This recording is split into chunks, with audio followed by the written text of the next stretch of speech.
President Levin, Provost Martinez, trustees, senior class presidents, thank you for the invitation to address you today. And to the distinguished class of 2026, congratulations. I must warn you all, this is only the second commencement speech I've ever given. The first was literally in my backyard. It was the spring of 2020, right in the middle of COVID and lockdowns. We were filming a YouTube commencement for the graduates who couldn't have their own celebrations like this one. When I look back on it, I see a time of great anxiety. I see the empty space where there should have been an audience. I see the haircut I gave myself right before filming. In fact, I really wish I could unsee it. Today, what I see in front of me is how graduation should be. Graduates celebrating together and with the people you love who have supported you on your journey. Your parents, relatives, friends, professors, and everyone who helped you reach this milestone. Let's give them another round of applause. They deserve it.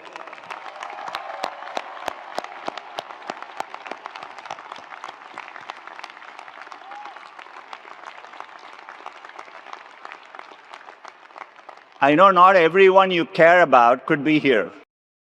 Many of you came from other parts of the country and the world, as I had.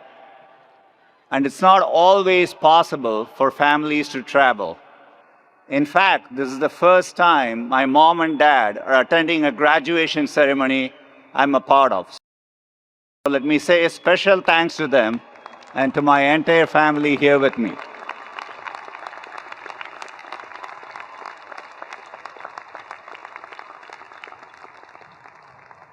I know today is about giving you all advice, but people have also been giving me a lot of advice on what to say. Actually, it's been the same advice, and it's about what not to say. People thought it would be really difficult for me. It's the last two letters of my last name after all. In all honesty, the topic is truly immaterial to what I want to share with you. The most timeless advice I've learned is technology agnostic. It's about you, the life you want to build for yourself, and the choices that help you pursue that life. Some of you know what you're pursuing already. Congratulations. Enjoy closing down the Rose and Crown now. It gets tougher with a day job. Many of you may have absolutely no clue. That's okay too. I remember feeling uncertain on graduation day. The sense that life was a series of really big moments and the pressure I felt to get them all exactly right. This is especially true for a group of high achievers who have sweated every grade, every paper, every exam, who have focused on having the right mix of activities, athletics, internships, and now your first jobs. I'm going to let you in on a little secret. While these things matter in the moment, they are much less consequential than you might think. You could have failed that biology test, skipped a class, never learned to play the tuba, and you'd still probably be here today. Let me tell a story of how I started to learn this for myself. When I was a student here, I had a classmate named Pat. He was from Long Beach, had an earring in one ear, which I thought was really edgy at the time, and a white two-door Honda Prelude convertible. One Wednesday morning in January, my first winter quarter, we were on our way to class. He was like, "Do you want to go to Vegas instead?" I'd never skipped a class. I'd never definitely taken a road trip before. In fact, this is the first time my parents are hearing of it. And yet I said, sure. So we went back to our dorm rooms, grabbed some things, and set off. You have to cut through the mountains to get there. As we drove through them, it started to snow. I had never seen snow before. I stuck my hand out to grab it. I couldn't believe the softness of the flurries. Pat stopped the car so I could get out. It was really beautiful, a moment I'll never forget. 9 hours from when we set out, we arrived in Vegas with the night lights on the horizon. I didn't know what to think. Pat taught me how to play blackjack. I started with $5 and did manage to win about 15 more, and was like, I'm out. We didn't have enough money to stay long, so the next day we started the drive back. No one seemed to notice that we had missed class. For the first time, I realized the world won't end if I relaxed a little. You're going to face a lot of moments in your life. Only a few of them are really important, and you need to get them right. Picking a partner, choosing whether to start a family, a bigger career pivot. Those decisions require time and intention. However, you will face many more moments in your life that only seem really big. Thousands of them, in fact. And very few of them are make or break. Your first job out of college, the city you move to next, whether to take that road trip. While those moments add texture to your journey, they rarely determine the course of your life. But if you're able to filter the signal through the noise, you can nudge your life in these moments into having the impact you want. So today I want to share 3 simple filters I've applied to my own life. 3 filters that have helped me get more moments right than wrong and took some of the pressure off. First, choose optimism. This might not ring true to you at this moment. The world is going through a lot. Global conflicts, economic anxiety, a rewiring of technology, information overload, all at a fast pace. It's easy to look at the news of the day and think that we are living in uniquely challenging times. For me, it's helpful to remember that each generation has faced hardship in their own way. We don't get to choose the world we graduate into, but we do get to choose how we frame our circumstances. This was something my parents instilled in me at a young age. I grew up in the vibrant city of Chennai, India. It was a comfortable life for the most part, but in those early years we had some challenges. We worried about severe drought and whether the water trucks would arrive in time. And for us, technology came slowly. We had to wait years to get a telephone, a TV, a refrigerator. Each changed our lives in meaningful ways. My parents never let the constraints limit my imagination of what was possible. It's the reason I even let myself dream I could one day work in a faraway place called Silicon Valley. When the call from Stanford came, my father spent the equivalent of a year's salary to buy my ticket. It was my first time on a plane. When I landed in California, it wasn't exactly as I had imagined. I remember that first drive down 280 coming from the airport with my host family. If you're not from here, California is advertised as being really lush and green. But when I looked out the window, it was more brown. I guess I said this out loud, I'm not sure why. My host, Mrs. Jane Earl, gently corrected me. We prefer to call it golden, she said. And that's exactly what I mean by choosing optimism. It's about reframing for the positive. Where I saw brown, she saw golden. This slight change of perspective had a huge ripple effect on how I thought about the world around me. Lush forestry wasn't all that was misadvertised, if I'm being honest. The ocean looks warm and inviting on the brochure. A Stanford professor even emailed me before I accepted and used the beautiful beaches as a selling point.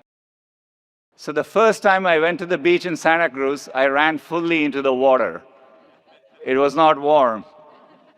I've since learned that the Atlantic can be warmer, which, by the way, is the only reason Stanford joining the ACC makes any sense at all.